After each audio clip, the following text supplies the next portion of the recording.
Okay, Mommy.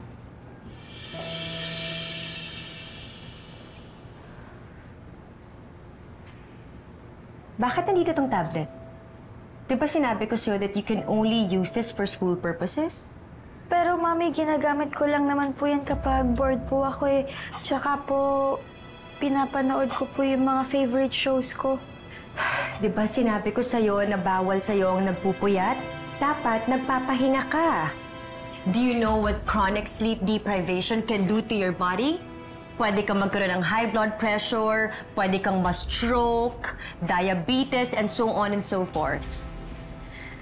Ano bang pinapanood mo, ha? Family drama, romantic movies. Muki, anak, hindi mo dapat pinapanood yung mga ganyang bagay. Isang beses pa kitang mahuli na nanonood ng mga ganito, kukunin ko na ang tablet mo.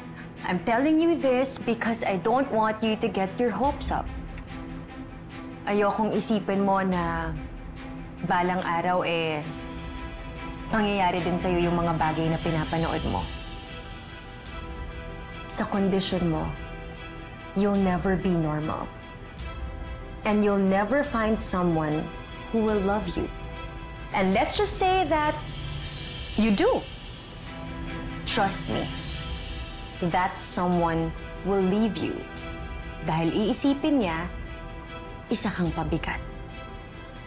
Naalagain ka.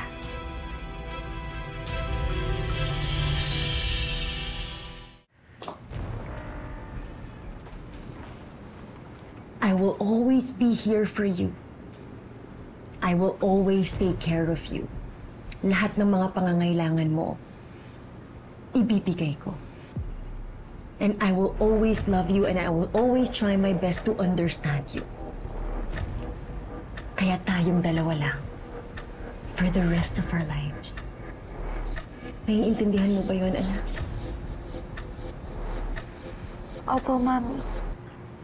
You and me forever.